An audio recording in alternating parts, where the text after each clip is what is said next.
dear colleagues, and we are opening our second plenary session.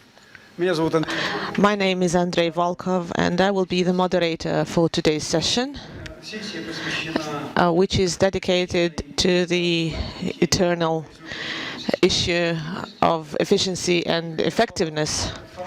And although, it might sound formal, they actually mean decisions that are taken for the budget of the regions. And I would like to give the floor to Alexander Beglov, Governor of St. Petersburg, who is the host, in a sense.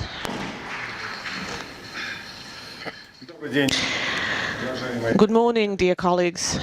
I'm very happy to welcome you at the Strategic Forum. It is the 20th Forum, and I would like to thank the organizers for choosing St. Petersburg as the venue. And we are really grateful to Alexei Kudrin for supporting the city.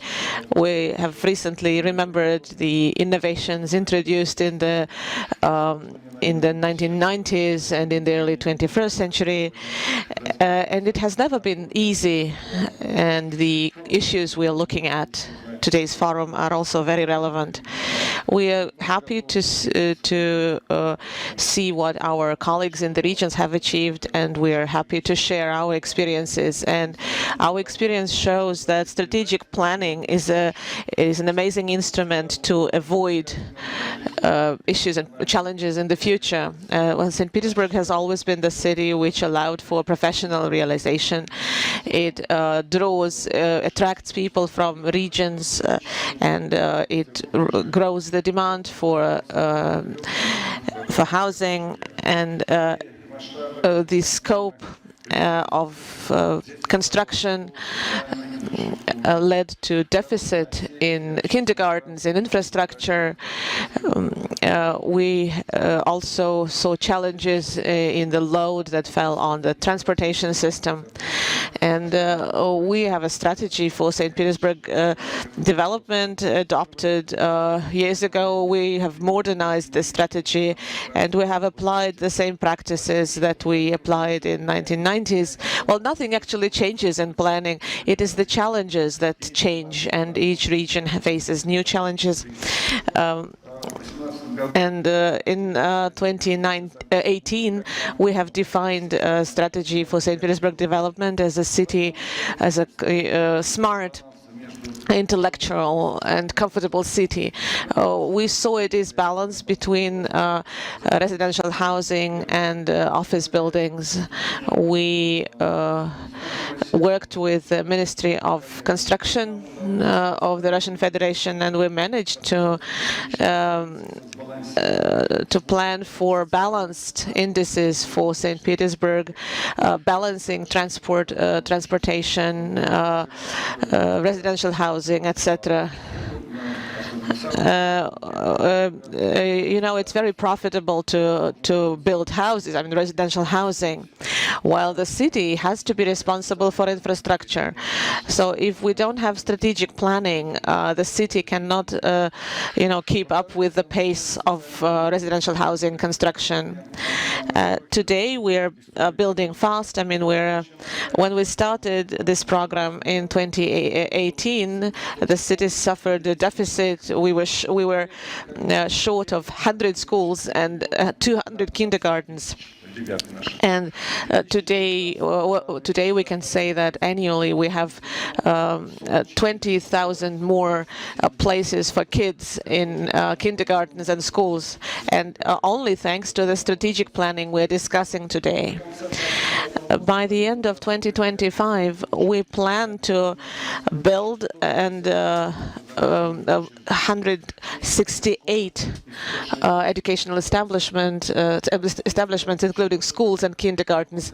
In 2023-24, we'll launch even more schools, and in 2025 will have fewer objects of social infrastructure constructed, because we'll cover the deficit and will build exactly as many objects of social infrastructure as you need when constructing new residential housing blocks.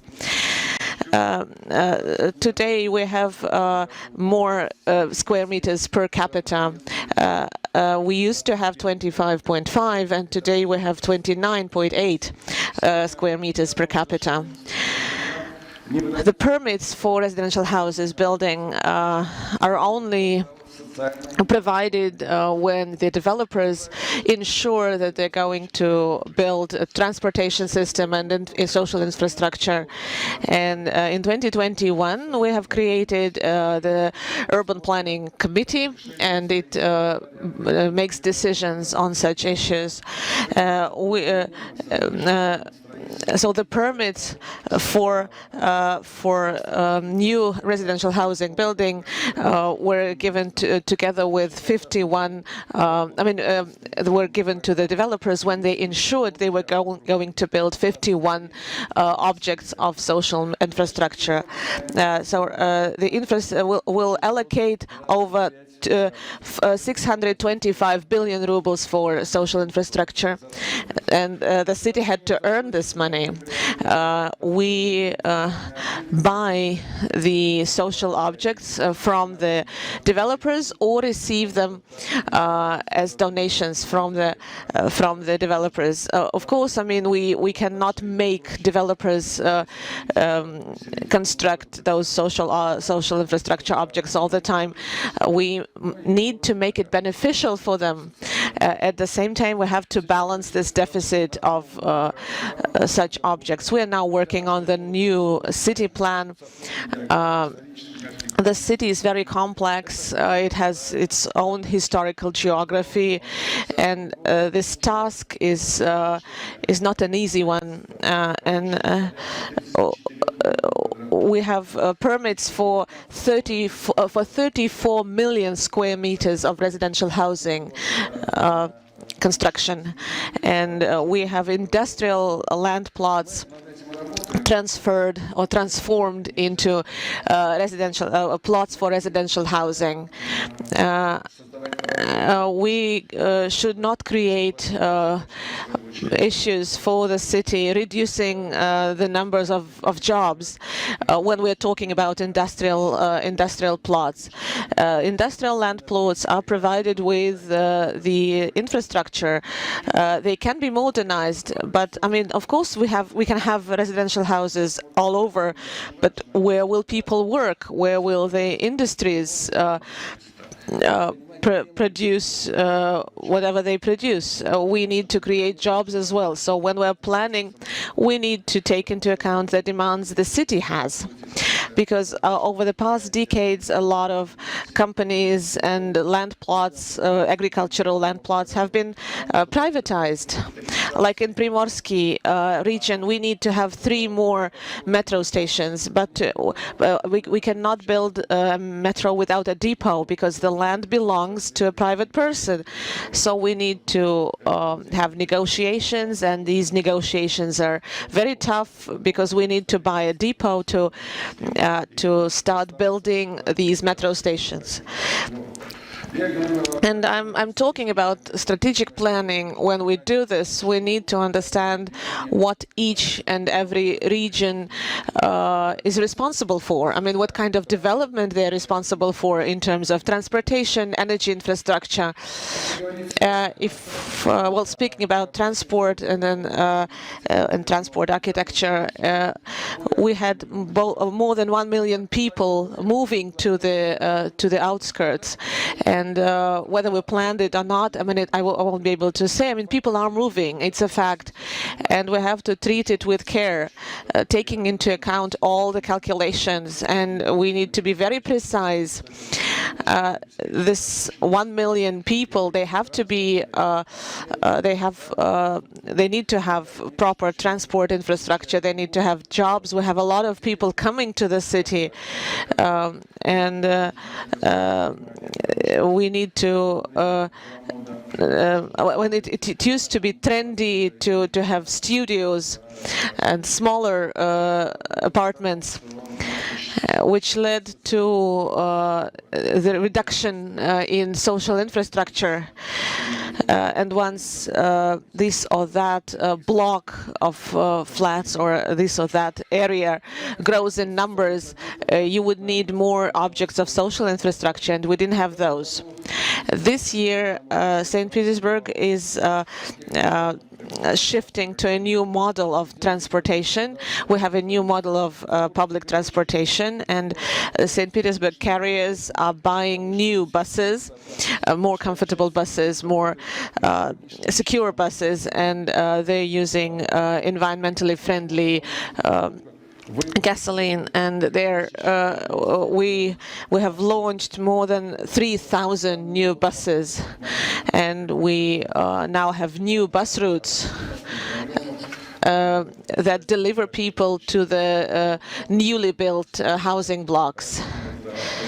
We're talking about areas where you have 550,000 people living or 700,000 people living. They're like small towns, and we need to take these people to these areas and bring them to work.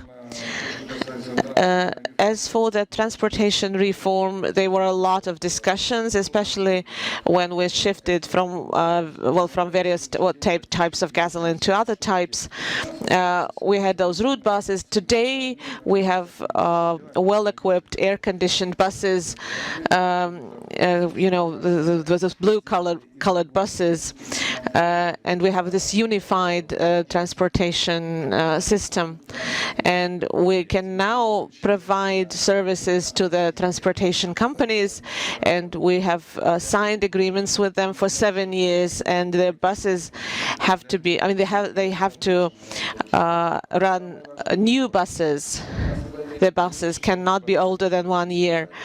The carriers have to give over the payments to the city. So the people who are paying for their the bus fares or the transport fares are now delivered to the city.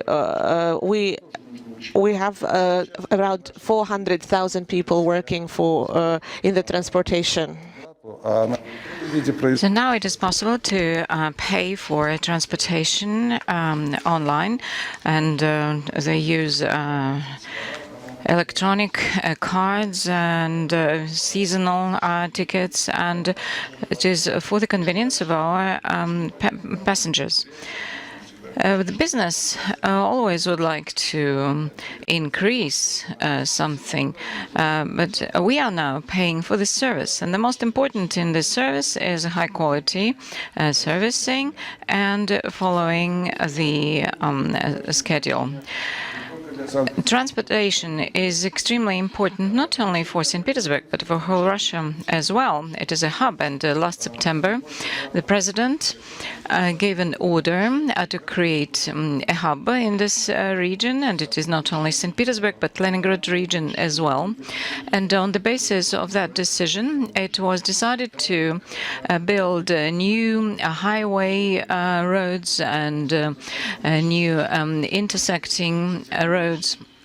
And we are going to begin design works about the second ring road. And that now we have the western high-speed diameter. The idea of it appeared long time ago, but at that time it was not possible to build it. And first, this project was developed during the Soviet time. Then a decision should be taken.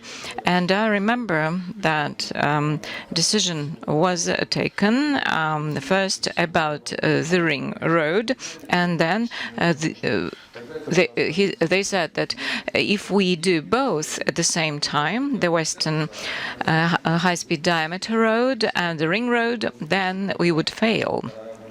That is why a decision was taken first to focus on the ring road, because it was necessary to take all the trucks from residential areas. So the decision was taken, and it was a strategic decision, to begin with the ring road. Not everything went smoothly. You all remember that there were negotiations with the Leningrad region, but they didn't support us. And what we had to do is not the whole project was implemented. So it shows that it is extremely important for regions to agree, because if we had that plan implemented together with the Leningrad region, then the current 6 districts, neighboring districts with the Leningrad region, they could have been developing as industrial areas, and now they are housing areas with the same problems like in St. Petersburg. And we have this migration, 400,000 people moving from one region to another for work, and it is increasing. Transport infrastructure in St. Petersburg is supported by various financial mechanisms. I'm going to enumerate them, but in the past we didn't have them. And now, upon the decision of the government of the Russian Federation and a decree of the president and the economic ministry, they took them. It is various loans, the National Welfare Fund, and another very important approach is public and private partnership. St. Petersburg has gained experience of implementing PPP projects. It is the construction of the Western High-Speed Diameter Pulkovo Airport, then fast-track tram, and other projects. So this is a very good mechanism enabling not to wait, but to bring the future towards us, and to improve social, transportation or energy infrastructure. And this is definitely beneficial for any region that is taking part in it, and private partners as well. Of course, we need to use diplomacy for that. We need to offer something attractive to investors as well. Despite quite a difficult period the whole world is living through, strategic planning should remain a major element of our work. We continue being involved in national projects. This is a great breakthrough. Again, upon the decision of the President, all regions have been planning and implementing national projects. And an important element for this is co-financing, because if we plan national projects, it is a boost for regional development.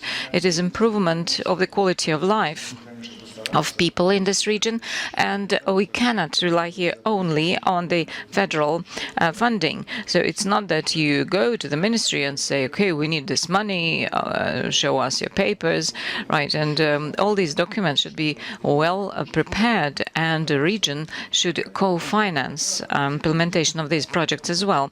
There are different schemes, 20 by 80, 50 by 50, and so on.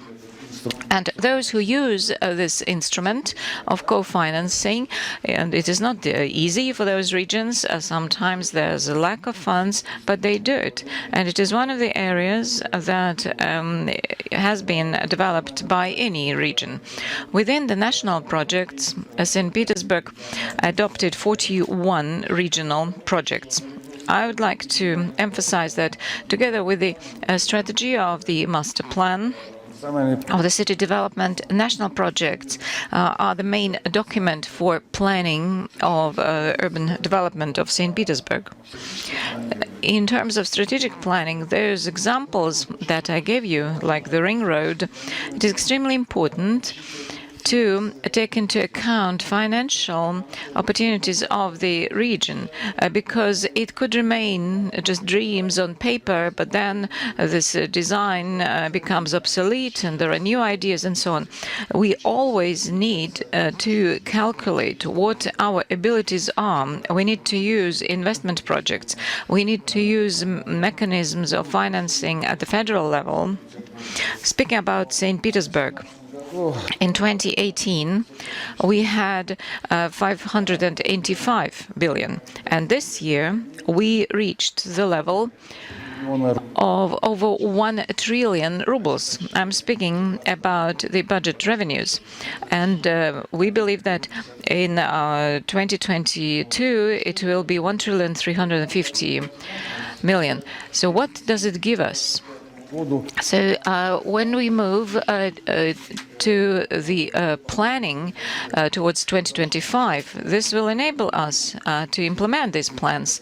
This, if we speak about a certain minimum for St. Petersburg to cover all social and transport infrastructure needs, we will do that. And then after 2025, we will move to a plan of developing our city, not accumulating some deficit, speaking about projects and social infrastructure, but we need to take all aspects of territorial development into account.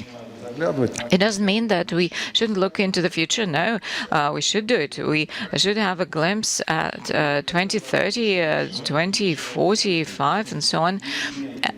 Our major priorities remain unchanged. First of all, it is improving the quality of life of all our citizens. I would like to thank everyone for your cooperation, for all your support that you provide to St. Petersburg and to other regions. I wish you all good health, success, and for everyone who has come to St. Petersburg, all our museums and theaters are open to you. I welcome you here in St. Petersburg. I wish you all success and great work. Thank you. Thank you. Alexander Dmitrovich. St. Petersburg definitely is one of the leaders of strategic planning in St. Petersburg, and you illustrated it very well in your address. Today, we have a very good representation here. Unfortunately, Gennady Reshetnikov will be able to join us only via a conference call. Maxim Gennadyevich, so I would like to ask you, so based on what Mr. Beglov said, right, if we speak about this conflict between certain operational plans, especially in the current situation, for example, during the previous year, or maybe slightly more, and the long-term vision. Alexander Dmitrovich was speaking about 2030, and there are plans already for this period. What about you? So you represent the Ministry of Economic Development, so you analyze the situation, but also you establish the framework for it. What about this conflict? Are you trying to address it? Are there any algorithms for dealing with it? The floor is yours. Good morning, esteemed colleagues. Thank you very much for taking part in this forum. This is an important question. Yeah, how to combine strategic goals and strategic priorities, and how we define the way towards attaining these goals, and how we should respond to the current conditions, especially those that arise recently. So the topic of this forum is strategic planning at the time of turbulence. And actually, we have seen already several epochs of turbulence, and we have accumulated a certain culture of how we should combine the strategic and operational tasks. Firstly, we do know how to do it in a more flexible way, how to respond to all the situations that arise. Within the past 3 years, we implemented several operational plans. First, it was an adaptation plan, all Russia economy adaptation plan. Then it was the immediate measures. It was developed in February and March. And now there is a plan of economy support at a time of partial mobilization. So all these plans are developed on the basis of feedback, not only on the basis of proposals from ministries, but various business circles, regions, business associations. And after analyzing all these proposals, for example, we got about 30,000 proposals in February and March.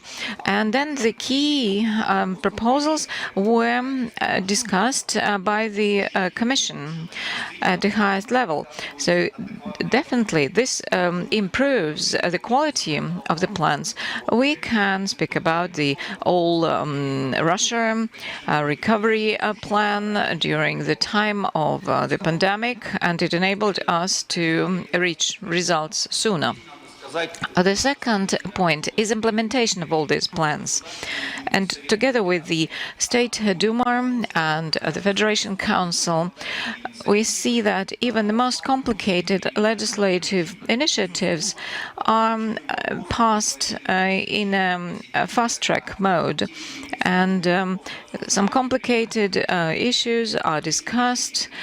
And then if a decision is taken, then it is implemented within a very short period of time. This is another experience we have gained. Then the immediate measures plan, about 90% of them have been launched already, and we developed an inventory of all these measures, and there are plans to extend some of these measures over to 2023.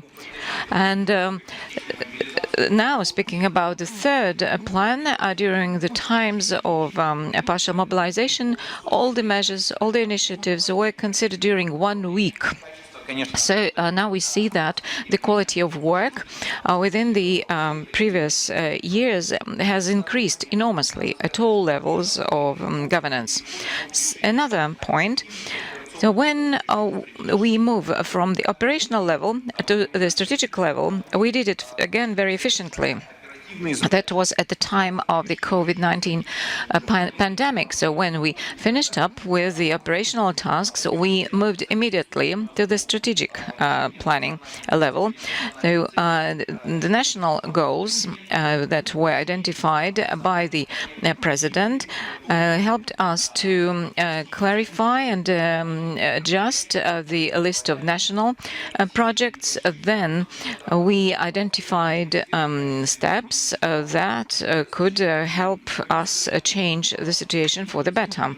All those initiatives, the national projects and others, they are not only developed, but they are implemented and supervised. You know that the Ministry of Economic Development takes part in it. So there is the whole system of checkpoints and control measures. In addition to that, last year there was another important step. It is about regional planning. You know that together with the entities of the Russian Federation, models of planning till 2030 were developed. Each area has a curator, its own curator, and these issues are carefully monitored, and the decisions are made, which are necessary. The necessary decisions are made. A new challenge this year are sanctions, and apart from the operational plan, we spent summer holding strategic sessions, defining priorities, and exploring various scenarios. And we formed the budget for 2023-2025, taking into account the existing situation. And this shift from operational governance and revisiting strategic goals is happening constantly. I mean, it's in a cycle.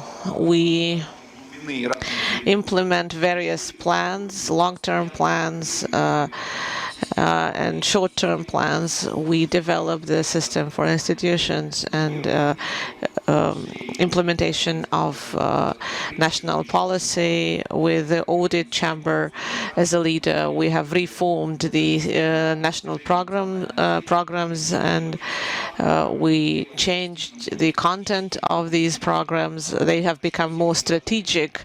We took into consideration all the suggestions we have received, and it has been a big step for us over the past 2 years. We have all ministries and agencies working with national programs, and we have enhanced them with new ideas. Secondly, reform has taken place in development institutions, and we have fine-tuned them to implement the goals we have set, creating coordination committees to perfect the governance for these development institutions. We have formed key indices, key efficiency indices for these institutions. We have reformed the monitoring system, and an administrative reform has also taken place, and we have broadened the set of instruments, the set of tools. Alexander Dmitrievich has already named some of the instruments: restructuring regional budgets, launching support from the Fund of National Well-being, and St. Petersburg was one of the first federal subjects that received this support for the to pay for the metro trains. And we think we have invested the money from the National Well-being Fund. We have invested them rightfully. Now we're going to encourage capital investment, and special economic zones are also working, and we are perfecting this toolkit all the time. And we will have to develop within tougher budget constraints, and it is very important for us to create a mechanism for governance and for evaluation of priorities. When we had our sessions in summer, many agencies provided new suggestions and good ideas, something we really need to adapt the economy. We established an approach when we don't discuss a topic. We don't discuss whether we allocate additional money or don't. Our budget policy has to be in close connection with our financial policy. We need to keep the macroeconomical stability. But at the same time, we have to define where do we invest the budget money. Do we invest in tourism? Do we invest into building highways or residential housing, into transport and logistic corridors? We need to develop and adapt this prioritization mechanism. We based it on the experience we formed last summer, and we have a methodology for prioritization. We first define major parameters for a project, and we see what does it influence, whether it influences the demand or the supply And now we have heated discussions in terms of tourism. We have been talking about tourism a lot, and we said we should focus on supporting supply rather than supporting demand, because we obviously have a deficit in infrastructure, to tourist infrastructure, and thus this efficiency story or this efficiency picture is changing. What do we support? Investment phase or operational phase? If we're supporting investment phase, we have to calculate the outcomes. When we talk about investment into metro, into underground building, and into heavy machinery building, we need to calculate how much we'll have to spend to sustain, to maintain these investments, this infrastructure, and it all requires precise and careful calculations. Now we have developed a methodology to do this, and in the nearest future we'll be discussing the results, and we'll offer it to the government and to introduce this methodology not only for the new applications, but also to use it to evaluate the existing projects, the projects that are now being developed, being implemented. We want our governance system, our tools to be adequate to the existing conditions. The past few years have shown that our system, the interaction system for operational and strategic governance, is in balance, and is adequate to the challenges we're facing. We are able to be flexible to react to the current and future challenges. But what is also important, this system is based on the principles of the market, of our economy being a market economy, being an open economy, and we're going to adhere to these principles. And I find it very important to say today, to state it today, even under the sanctions pressure, we are remaining an open economy. We follow the market principles, and we don't want to interfere into the pricing. And even if we do, we try to do it temporarily, and it is rather an exception than a rule. And I do think that this effectiveness is supported by this feedback system that we have built up on behalf of the government, feedback from the citizens, from businesses, from NGOs, etc. And our systems work together with the State Duma, with the Federal Council, and we are all fulfilling the goals set up by the President. Well, thank you very much. Maxim Gennadievich, I hope you're staying with us in our discussion, and I just want to remind you that a forum is a place for discussion, and we can have various viewpoints, and various questions are also possible. Thank you, Mr. Reshetnikov, for focusing on evaluation of priorities, of how you evaluate priorities. And it is important that you mentioned that we can't do it without dialogue, without mutual understanding. If we follow the same topic, it will be great maybe to hear from you once again. I would like to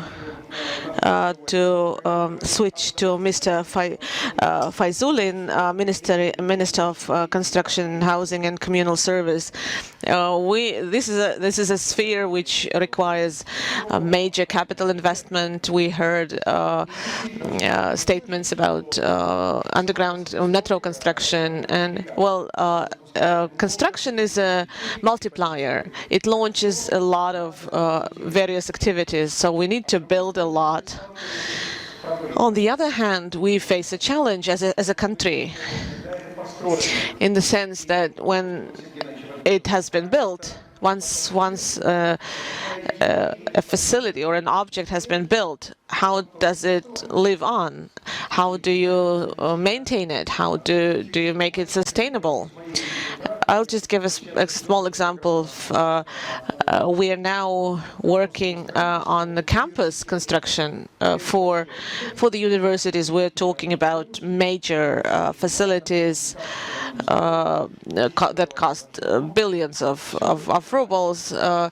We need more campuses, and when Mr. Reshetnikov was a governor, I remember he was advocating for this program. But once this program was created, it was thought to be a program that would help to service a lot of people who would come to Russia and to get education. The program exists, but the circumstances have changed.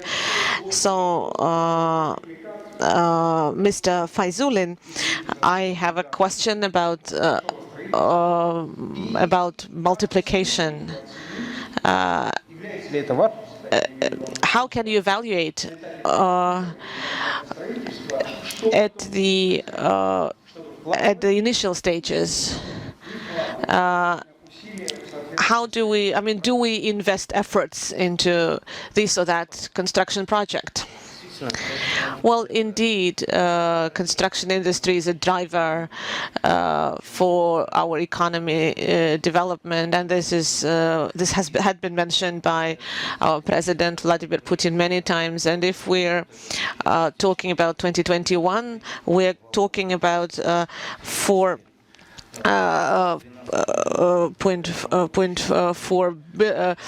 trillion rubles, and we're talking about millions of people working in construction, millions of rubles in taxes.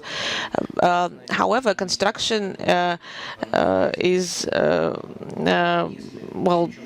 does have a certain degree of inertia.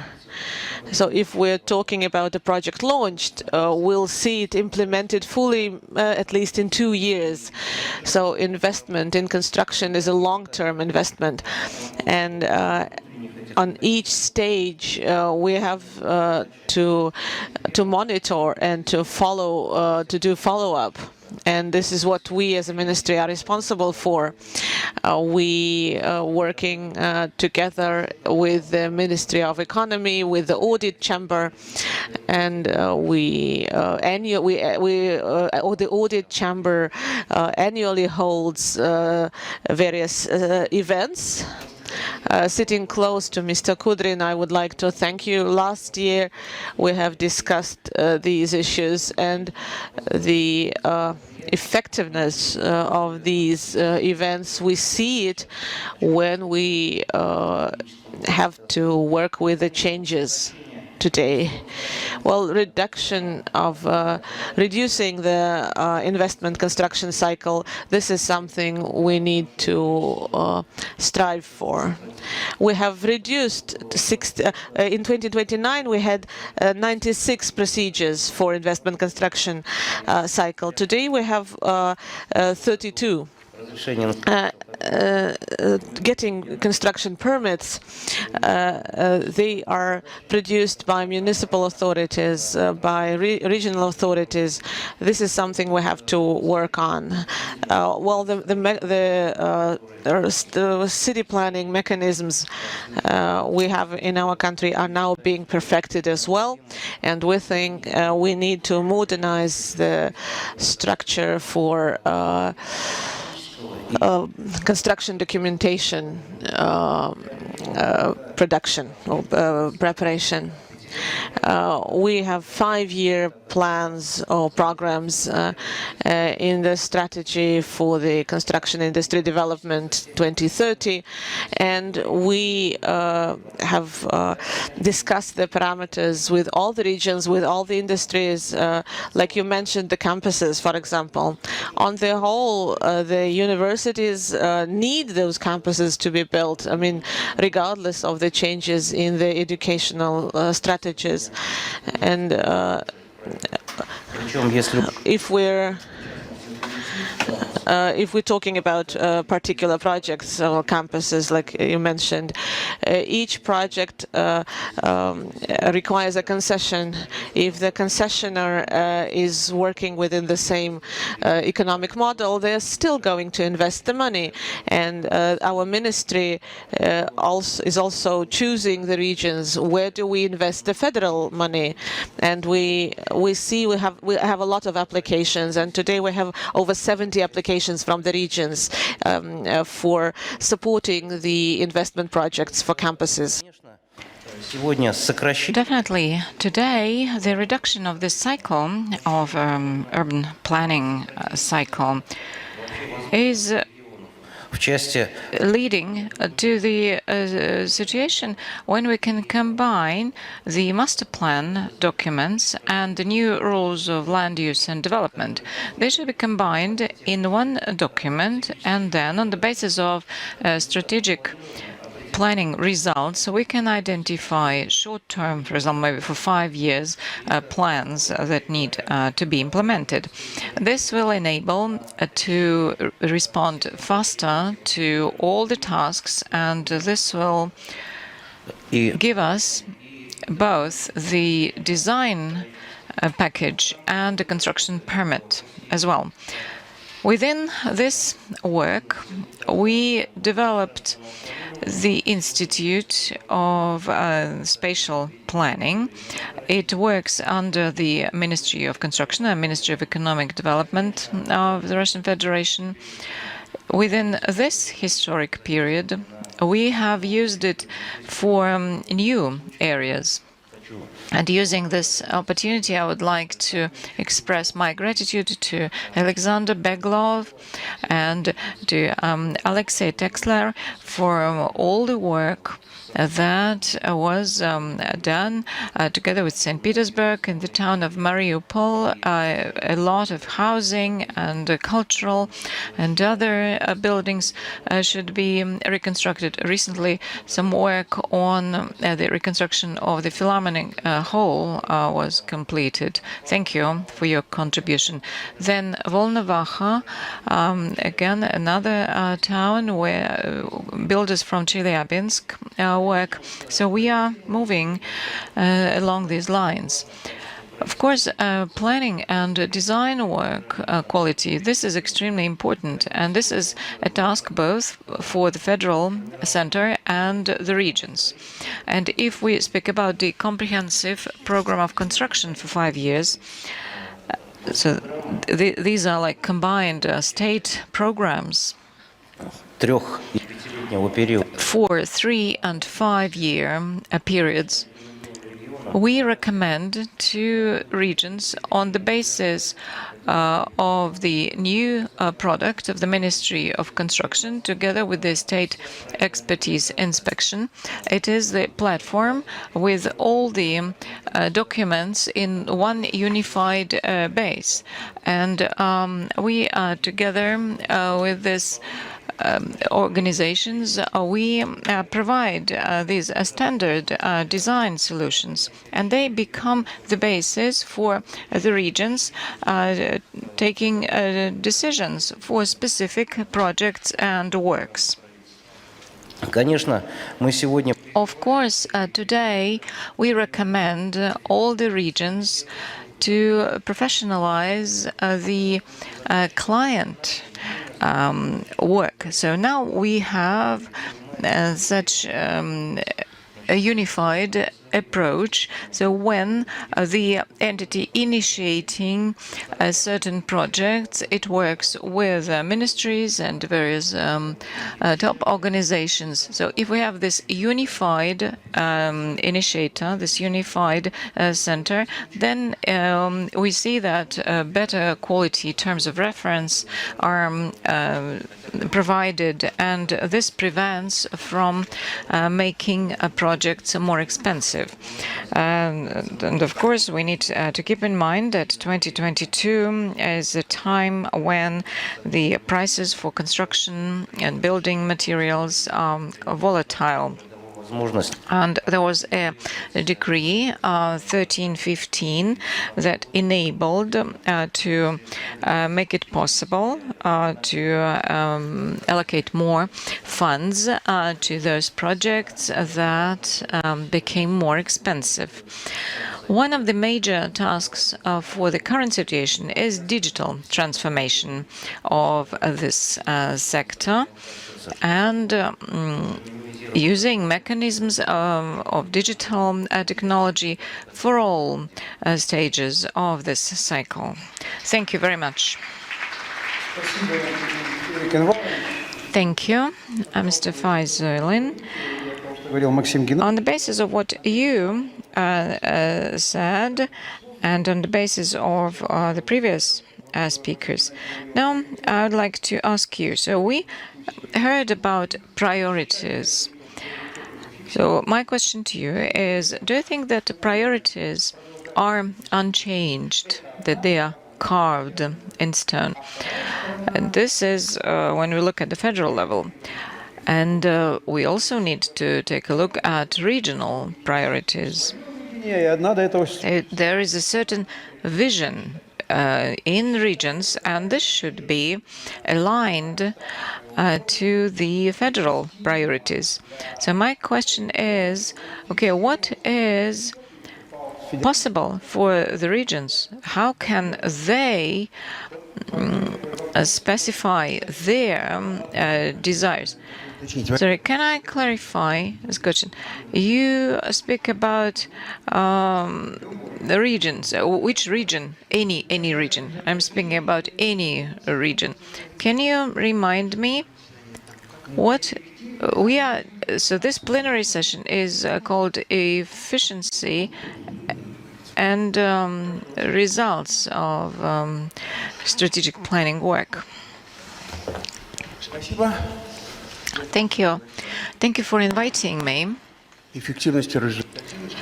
Okay, effectiveness and result outcomes, it is extremely important. Yeah, I would like to smile and laugh, but I'm terrified, actually. You know, I have come to St. Petersburg. For the first time, I came to St. Petersburg about 60 years ago. And you know, I remember this image I have had all these years. My mother brought me, I was a small boy, and in front of us there was a man smoking in the railway station, and he just threw this cigarette, okay, and it dropped on the floor. He returned and put it into a trash bin. And that was the time when St. Petersburg was extremely clean and tidy. And I hope that all these traditions, they are still preserved. But now I would like to speak about something different. You know what is interesting? You have been speaking about priorities. Well, it is quite fair. Alexander Dmitrovich Beglov was speaking about the priorities of the city, and this is fair enough. Right, enormous funds are allocated, the city is being developed. And I am speaking about the priorities of the Russian Federation Constitution. And in the Constitution, the major priority is that all citizens of the Russian Federation, regardless of what region they live in, they have equal rights for healthcare, for social provision, for education. So the quality of education in one regions and in other regions. Okay, what about this right for education? Is it implemented?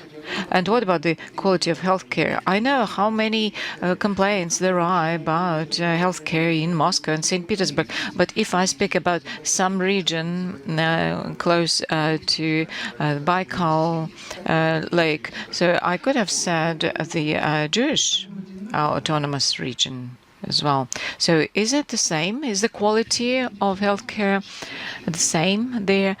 And I would like to remind you that according to the Constitution, all citizens have equal rights for healthcare. And when we speak about priorities, whether it is budget priorities or economy priorities, we need to think about this. So the core priority should be that one I have just outlined. You know why? So 60 years ago, when I first came to St. Petersburg, I fell in love, and I've loved it all my life. And for me, St. Petersburg, it is all my life. I remember when I was a student, and I used to come here for first nights in theaters, and I thought that there could be no better city. I love St. Petersburg now equally, and even the Lahta Tower couldn't spoil it. It just spoiled the view from the Palace Square.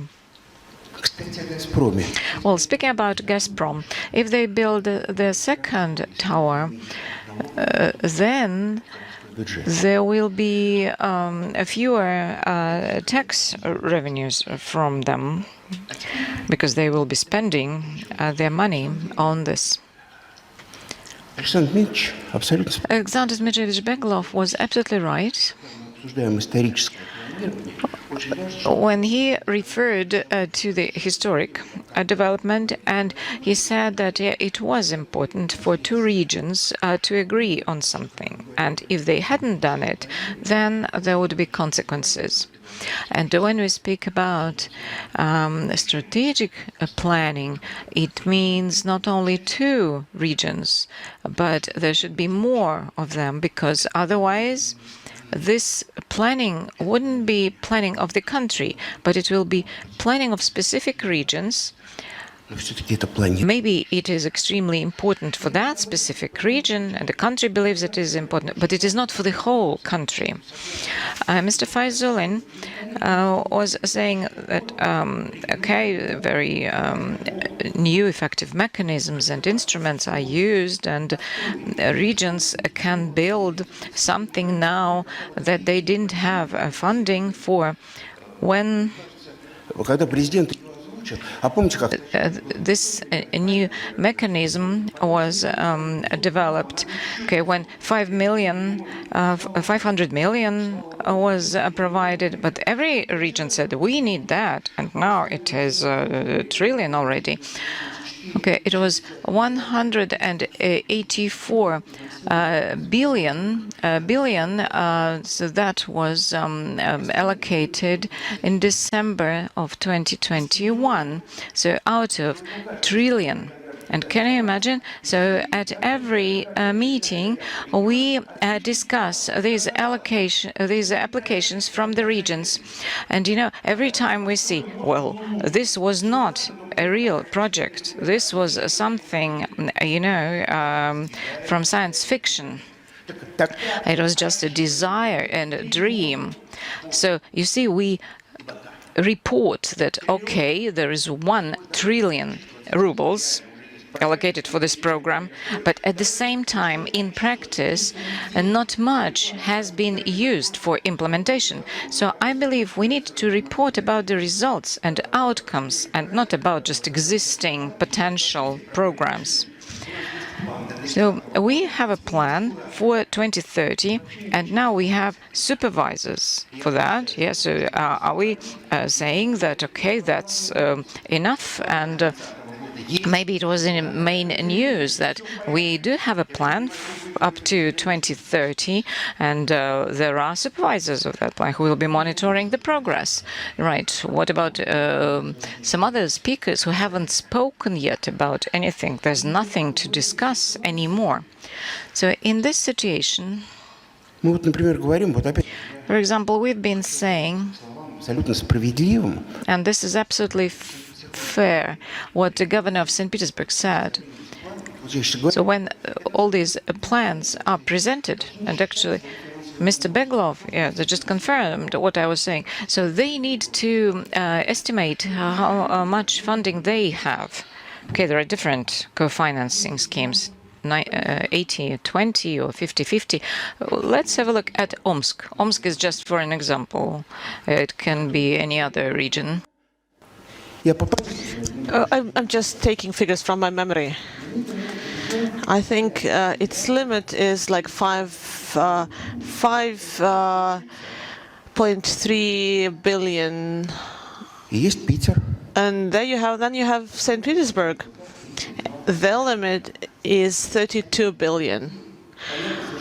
Which is reasonable and fair. Of course, I mean, that you have more people living in St. Petersburg, but once I remember that Sibneft or Gazpromneft has moved from Omsk to St. Petersburg through Moscow. If we look at the registration, they first registered in Omsk, then in Moscow, then in St. Petersburg.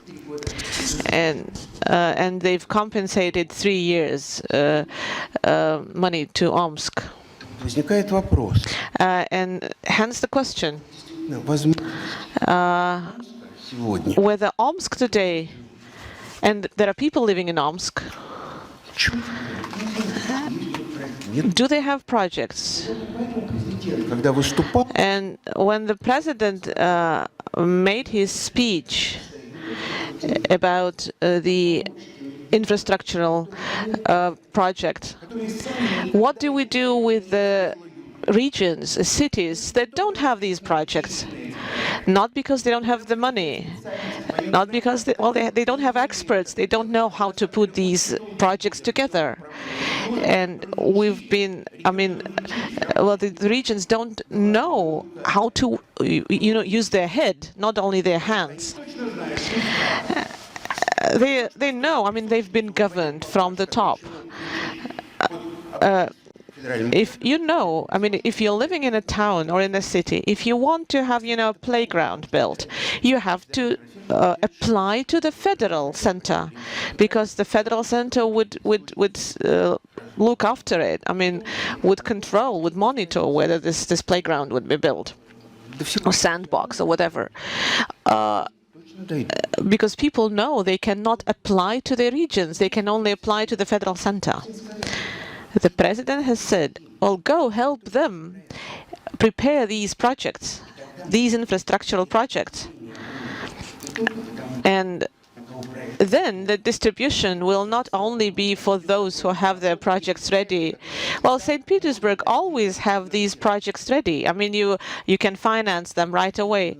Well, some regions just don't have these applications. They don't have these projects. I have prepared some slides. I don't have much time left. I have said enough, to be charged. But I just wanted to draw your attention to an example. We don't need that. I don't need that. We're talking about federal investment programs.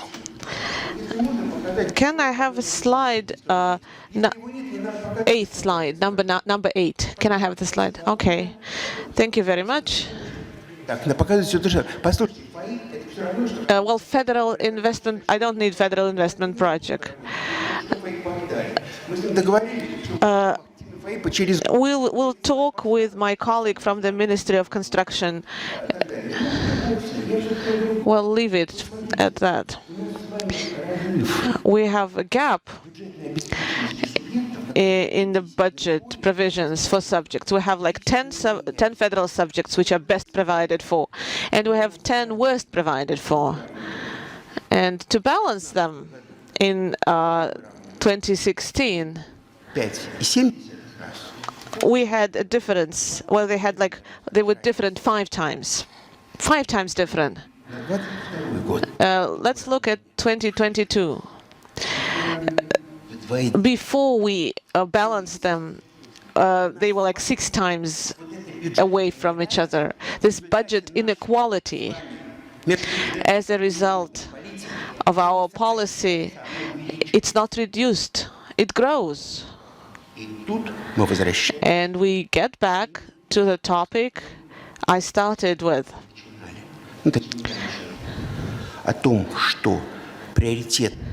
The priority of economic policy are the constitutional priorities. These are the priorities we should look at. I mean, these are not the priorities we should discuss. We should only discuss how we fulfill those priorities. And now talking about the federal center support, I mean, it is growing. This support is growing. What I would like to draw your attention to is are the changes in taxes. Well, the changes in taxes that we adopt on a federal level. And due to these changes, поступления в регион the taxes, the tax expenditures, as we call them now, from 2019, these expenditures grew. Well, they till 2025. I mean, they will change. чтобы понятно, о чем идет речь, с 800 From 856 billion rubles, they will change to 1.6 trillion rubles. So the tax expenditures for the regions grow twofold, while the support for the regions is not really growing. It's about like 700 billion or up to 900 billion. When we're talking about the support, well, please remove the slides. Вот убедите, уже вот честное слово, у меня осталось 3 I have like 30 seconds left. I wanted to say something nice about the city. I don't need slides about the regions. Вот понимаете, в чем все дело? Я закончу мысль. I'll get back to my idea. We first extract money from the regional budgets, and then we give it back, part of it. Называть эту деятельность благотворительной. Let us not call it charity, because we're doing it at the expense of the regional budgets, which is a colossal challenge, and there's not much we can do about it right now. I do love St. Petersburg, though. Я безумно любил всегда. I've always enjoyed walking around the city. I remember the Konogvardeyski barracks, those, empire-style buildings. In 2018, during the World Cup, I remember there was this ad for the World Cup, and this formal empire building is now adorned by the Peter the Great portrait, which I didn't really like, but there's an inscription, "Be beautiful, the city of Peter." Андрей Михайлович, спасибо. Well, thank you, Mr. Makarov, for formulating the challenge and for the nice words. Well, thank you for not interrupting. I expected you'd say that would be enough. You've been very patient as a moderator. You're a co-conspirator now. On your behalf, I would have interrupted me. Mr. Texler, you can now talk about these gap between tax extraction, and the money received by the region. We're talking about Chelyabinsk region because Mr. Texler is the governor of Chelyabinsk region. Can you drive your priorities? Can you implement your priorities? Or do you want some rules or regulations to change? I think that Mr. Makarov has launched a very good trend in our discussion. Dear friends and colleagues, all this priority issue is very important. We've always всегда we've been always repeating this mantra about resources being scarce and we need to define our priorities in the times of turbulence. This is not something new, and you can't argue with that. The resources are indeed scarce, and within the framework of our regional priorities, we have defined those. Of course, I mean, the dates may change, the time frame may change, but the priorities are still the same. And working with the federal center, working with business, this is something you need to do always. I mean, not only in the times of turbulence, but nowadays, the key to success is how governance teams are working in the regions, and this is something Mr. Makarov has said. I mean, if you're inactive, if you're not working, nothing will happen. We have a federal framework, we have issues we discuss. I'm talking about budget or cross-budgetary problems, and I'm talking about such issues as fair distribution of various taxes, and however, our main issue, and it has been mentioned today as well, how we distribute the authority. We have various authority issues. How do we, to whom do we give the authority? Because, I mean, this differentiation between the regions, well, regions are different. They have similar authorities, but they have various opportunities, different opportunities. Over the past decades, this has been the key challenge. So this, well, an effective interbudgetary policy might help to balance this authority issue. And the priorities, well, they're clear. And if we're talking about regions and consequently redistribution we have today, maybe we need to discuss it with the federal center. What are the priorities? And we need to find a place for regions within these priorities. And this is the topic for discussion between the regions and the federal center. Спасибо. Well, thank you. I will pass the floor to Mr. Kudrin. Well, as Yeltsin once said, had two Alexeys been sitting on both sides, you know, each one on the edge of the stage, we could make a wish, because we would be sitting between two Alexeys. Well, Mr. Kudrin, you represent a meta institution. Mr. Makarov has hinted at the institution's goals. You are a meta institution. You have to answer all the questions both the government and other important agents of our life would have. I would like to ask you to summarize some ideas, and especially what Maxim and Andrei focused on. Okay, the floor is yours now. Thank you, colleagues.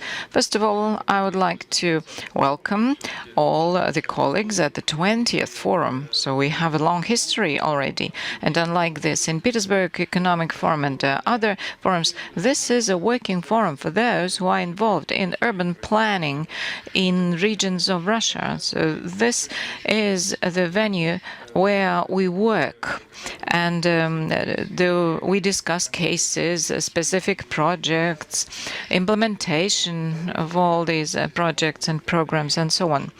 And Mr. Makarov was saying that he loves St. Petersburg very much. I joined the city administration when I was 23. And my first project was the Leningrad area of free entrepreneurship, and we were developing international cooperation, entrepreneurship. And we were first in privatizing many sectors of economy that flourished afterwards. And my second story, when I was vice mayor, so we were developing the first strategic plan for the region. So, and these traditions are still alive. When I was a minister, we took a number of strategic planning, and for example, a principle was introduced that every kopeck that we spend should provide for some return. And now the state program as the main instrument of strategic planning. So these state programs, they implement all these tasks of social and economic development. In addition to that, we now have the national projects. And here I can say, as the head of the accounting chamber, the assessment, the evaluation of the state program implementation, when we analyze both failure and success, when we look for optimal solutions. This is a compulsory element of this work that will improve the implementation of federal programs. And Mr. Reshetnikov said today that the accounting chamber takes part in making the state programs more efficient. And now, I'm going to speak about 3 years, 2023, 2025. The government prepared new programs in new formats, and I can enumerate a number of specific features of this work. First of all, every state program, and this is specified in the governmental decree, should identify the ultimate goal, the ultimate benefit for the population, not some intermediary, not some technical results. No, every federal program should identify the ultimate effect. It is a quality of life, improvement of education, reduction of mortality, and so on. Then another rule for this is that the calculation methodology shouldn't change during the year. When we change this methodology or adjust it slightly, then we manipulate the figures and we show what we can do, but not what we were planning to do. What else is different if we speak about this generation of programs? The top parameters of this program, there were 22%. Now we have 50% of these high level parameters. What does it mean? Does it mean that we haven't fulfilled the recommendation of the government? Because ideally 100% of indicators should be oriented towards the final effect. What do we mean? It is the number of enterprises covered by the program, or the number of events, or adopting a law or a normative act. So, but these are not final results. But we need, and the ideal is 100% of what we provide for people. Now there's a new assessment system, and it consists of two parts. The government evaluates the effectiveness of state programs. It does it every year, and there's a rating of all the parameters in terms of results. But we decided to do it the other way around. First, we introduced the quality assessment system. And if we look at the quality assessment, and here you see three programs. First, it is healthcare development, then development of industry and improvement of competitiveness, and the third one, it is the use and renewal of natural resources. And here we have parameters which are aiming at the ultimate effect. It is stability, dynamics of planned levels of parameters. In the previous generation of programs, up to 50% of indicators, the dynamics was not to increase, not to go over a certain level, but sometimes it is even to reduce. So here we are at about the same level, although the design part of all the programs is about 70%. This means that every project is that we move to a different level of reaching the ultimate goals. But in the past, it was not planned to improve the quality of each parameters. If now we evaluate the quality of these, we see that it is all red. So the quality is not of a high level. But if we look at the implementation assessment, have a look at the healthcare program.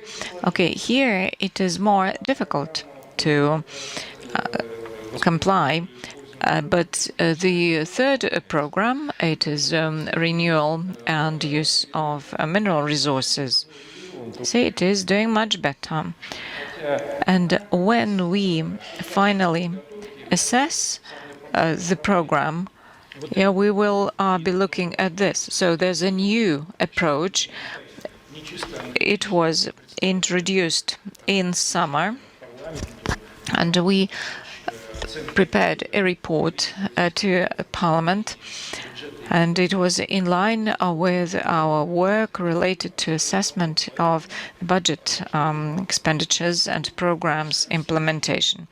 So the next step is for the government to accept it, and next year we are going to modify this methodology. Success of our programs and strategic plans, of course, depends on the implementation, organization of the use of resources, and so on. But half of the success depends on the quality of the program, because it should stimulate, it should motivate to select the appropriate parameters and types of work. I also would like to speak about regional issues, because these state programs, they also have a regional focus. And I would like to show our budget transfers. This is in terms of subsidies and other inter-budget transfers. You see that the total numbers, you see 2 trillion, it was in 2021. This is the support to the regions, depending on implementation of various programs and agreements. And here, Andrei Mikhailovich was absolutely right that if these money, okay, it is colored money, because the federal level said, yes, you should spend this money on this, and the regions cannot deviate because they get money for specific projects. But there are also some subsidies for bringing the conditions, the quality of life to certain levels. It is what is stipulated by the Constitution. So the budget that evens out the conditions, it's only 900 billion. And in addition to those transfers. So if we look at top 5 priority subsidies, they will be social support of people, development of education. It is on the left. Development of a healthcare system, a transportation system, and so on. Of course. And here I would like to support what Alexei Leonidovich was saying. The regions should increase the second level, not subsidies, but this evening out funds.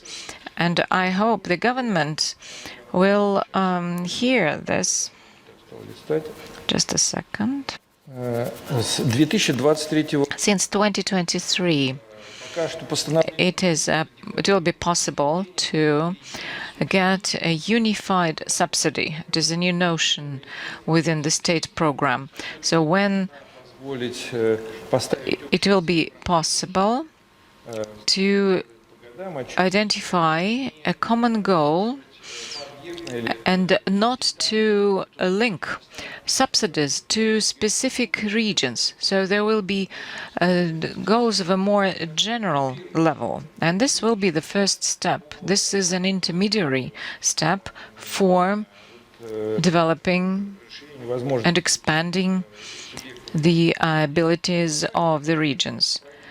So it has been declared already, but in the project of the budget, in the draft of the budget, these subsidies are not included yet. We hope that for some of the programs, the budget will be adjusted, and then this unified subsidy will be introduced. So far, they haven't been used. If we go back to the number of subsidies, we have already 177 of different types of subsidies, and 166, these are other inter-budgetary transfers. So this means a lot of red tape, lots of agreements that should be signed and monitored, and I hope that it will be reduced when some types of subsidies are put together, and there will be unified subsidies to the regions of the Russian Federation. In conclusion, I would like to add that it is important to ensure synchronizing of all documents at all strata of governance. And this is a part of our work within the law of control and accounting bodies. So we see that municipalities should have the right to include additional elements to strategic planning documents. And strategic planning documents should be put in line and should be aligned with the budget planning materials. And in conclusion, I would like to say that all the issues of strategizing and improvement of the quality of state programs and all the instruments of their implementation remain most relevant. You see that we don't fulfill all the principles that we agreed on when we were preparing the state programs. I would like to add a couple of more comments. Mr. Faizuling was saying, he was talking about building and construction, creating a targeted federal program is now formed by the Ministry, was used to, the Ministry of Economic Development used to work on these programs. And now they look at the general picture of development, while the Ministry of Construction used to have a more industry-focused goal. So Ministry of Construction has to go beyond its industry approach. Well, they're talking about, constructing a quality, delivering a quality construction. Well, construction or investment are only part of the state programs, of the national programs, and the Ministry of Economic Development need to understand what the ultimate goal is. And this is where I'd support Alexei Texler in terms of enhancing the financial framework for the regions, enabling them to do more through dotation, through so we're talking about allocating money, not subsidizing the regions. And I would like to support my colleagues and Mr. Makarov as well. Of course, I mean, the budgetary planning has to be aligned with the strategic planning. I'll just give you a number. In 2023, our budget, compared to the current rules, received additional 4 trillion rubles. Had we been following the previous rules, we would have spent 4 trillions less. Yes, we have used the National Wellbeing Fund more. Maybe we need to spend more rather than accumulate. I think here the state has used its strategic resources here as well. But for the coming 3 years, I think that the budget is pretty well balanced in view of the challenges we face today.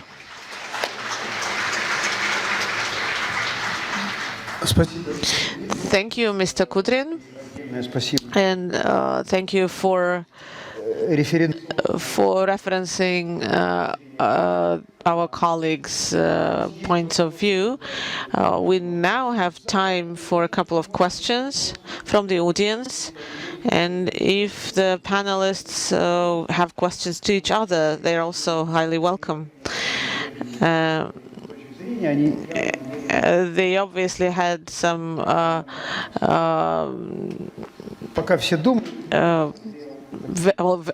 variety of viewpoints. Well, Mr. Makarov talked about helping the regions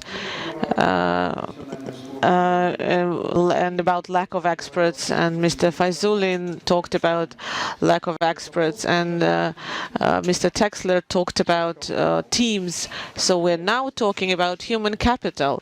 Who is actually putting together these strategic plans? If we have ideas, maybe you have ideas, how do we attract such people on the regional level, on the federal level? How do we train them or retrain them?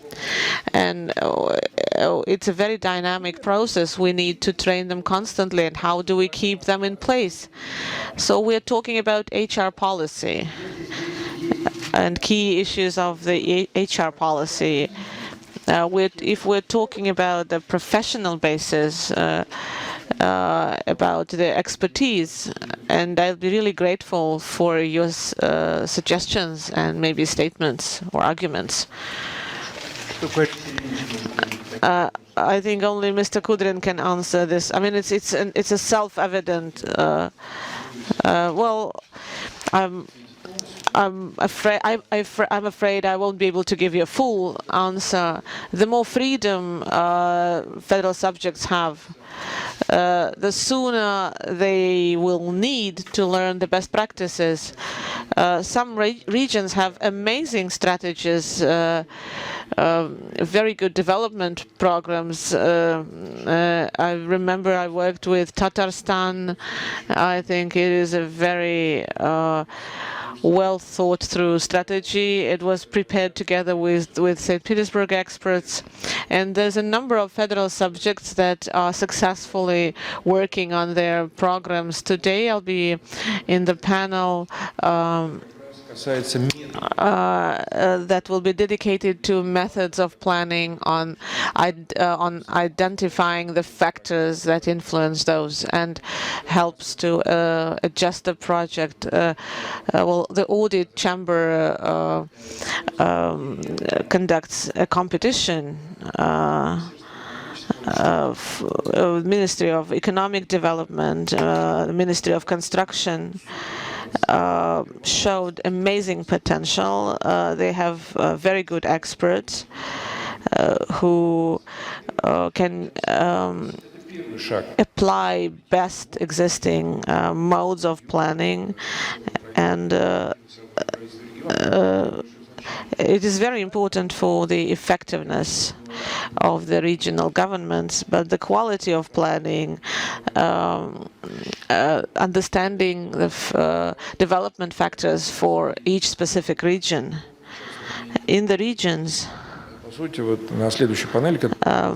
well, the panel that starts at 11:30, you will see that there are regional ministries, regional agencies that have won this competition for evidence-based policy, and these governance teams are a very important issue. We might have a separate forum for those.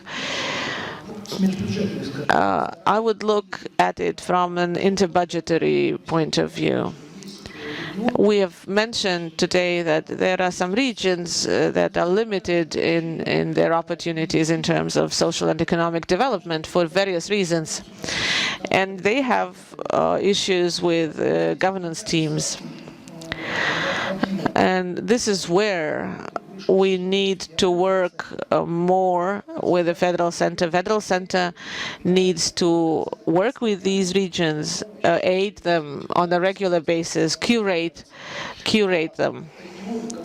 While the regions that are more successful, for them, it is all about non-targeted money. It's about non-targeted funds, the funds that they can use as they please, as they choose to use. And the more successful a region is, the more free they should be. And well, strong teams need to have more liberties when putting together their planning. I think this should be the recipe for success. Anyone else? Any questions? Maybe there are arguments in the audience. Столь высокой панели. Нет вопросов. Да, сейчас точно пойдем. And now we'll have our disco party. Скромная роль. I really enjoyed listening to this discussion. При очень вежливых формулировках. As polite as it was really tough, to be honest, because the budgetary sphere faces a lot of challenges when it comes to regional and strategic planning. And let me thank the participants of the discussion, and I hope the discussion will continue at other plenary other sessions we're having today. Thank you.